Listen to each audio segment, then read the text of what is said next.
Oh my god, what am I doing?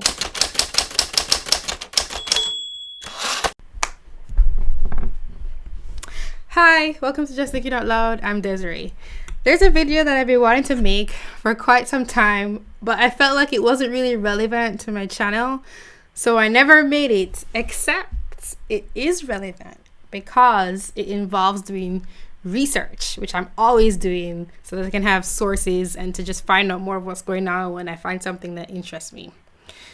The reason why I thought about making this video was because I was on Twitter and someone asked, what are your biggest pet peeves? And I answered, there are things that really annoy me.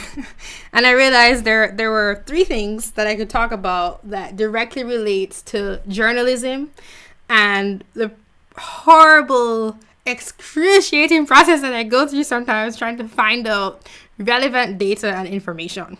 So I'm just going to quickly get into it. The first thing is that I hate when there are articles that don't have a date. I experience this slow buildup of frustration because I'm trying to find by skimming the context of when this was written, because they don't put a frigging date at the top or at the bottom or somewhere really obvious, and sometimes you can never find it, and I just leave and I have to calm myself down because I'm like, it's fine, this is not a big deal, but it's just so frustrating. I think it's so important, it's like, when was this written? Especially when it comes to technology, when you're trying to find out something, if it will solve your problem today, or if it's like something to do with the law or some kind of study. Like, it's really important when it was done, because maybe there's something that came afterwards, and that this kind of industry or field changes really rapidly, so you have to find out the most relevant information. So that's the first thing, and it's probably my biggest pet peeve. Like, I think it's my biggest pet peeve, and I've been feeling it for years now. And I always wanted to make a video, but I just thought, who wants to listen to Desi-Rae complain about something? And it also doesn't fit into the style of my channel where I just do like 10 things XYZ, like some YouTubers do.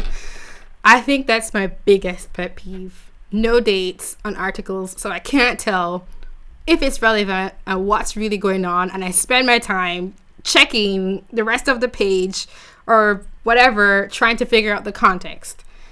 Drives me crazy. Okay, I'm done with the first one. The second thing is acronyms. When I learned how to write in my literature class in high school, I remember specifically learning, I don't know if this was in high school, it might have been earlier, that the first time you introduce an acronym, you have to spell it out, and then you put the acronym in brackets. Do I look like I know what you're talking about? The reason why I'm reading your article is because I'm trying to find out more. I'm not an expert. So please, the first time you mention some acronym, like I was just reading up about something and it was about a foreign country, it's something that's relevant to the entire globe. I think in the article they were addressing the entire world, but they were speaking as if they were talking to some local who would know exactly what organization and ministry or whatever they were talking about. Like, you can't do that. It's like trying to add in jargon into something that's not even technical, because I don't know what, you just forget that you're talking to people, or they don't teach these things anymore. I don't know. But that's something else that annoys me, because then I have to go, if I really want to understand what I'm reading, then I have to go outside off the page and, go look it up. And sometimes it happens more than once in the same article.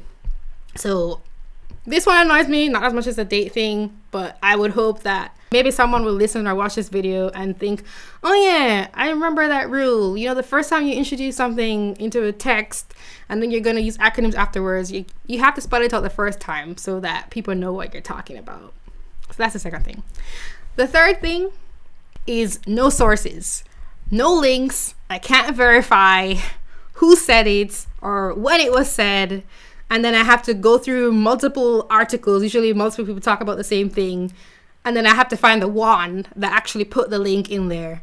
A lot of news sites nowadays also sometimes don't really put a source that you can verify.